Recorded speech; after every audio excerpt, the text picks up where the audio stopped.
We threw the Detroit Sound Conservancy's first conference because, one, we felt it hadn't been done before in that way. And so we wanted to, we didn't want anybody to say that there's never been a Detroit music conference ever.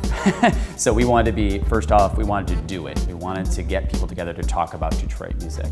The other reason why we wanted to throw the conference was to keep pushing our mission, which is to preserve sounds and to tell stories. And there really isn't a better way to do that than to bring people together from across the city, across genres, and have them tell their stories about Detroit music, have them set the agenda for what is important to talk about, remember, discuss, and push. Detroit is not totally insular. I mean, people come here from other places to pursue music, but they do it more for, I think, for the music than strictly as a career move where you go to an LA or Chicago. Detroiters tend not to have a patience for, I think the technical term is bullshit.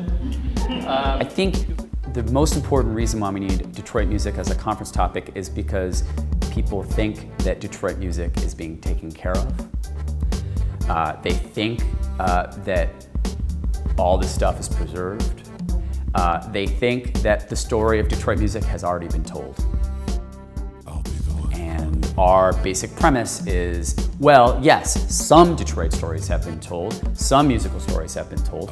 Motown, for instance, is a story often told around the world. But it's not that's not the only Detroit music story. There are so many Detroit music stories. There are as many Detroit music stories as there are potentially citizens of the city of Detroit and the people who have been impacted by Detroit music around the world.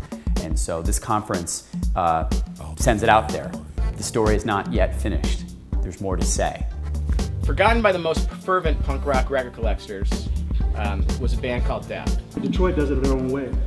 And I think the journalism here, music and otherwise, kind of reflects the way the city is and the way the music is. Accessibility is critical for us. We began as a virtual, online, Twitter, Instagram, SoundCloud kind of community. That's where we started. It's a light way to get involved and to make sounds accessible and stories accessible to the world.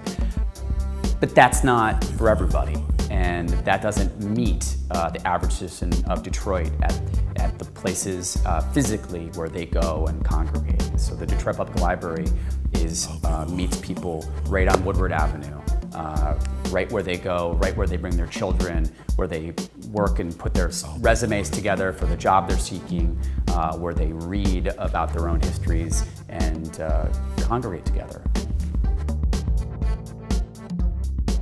We had academics, librarians, former musicians, current musicians, sound activists, preservationists. We had, in a one-day conference, dozens of people speak and come and participate by asking questions and listening to the different presentations. Just an incredible group of people came together to present at the conference. I think another highlight of the conference was the fact that it wasn't, one of the stories we were telling was not just a black and white story.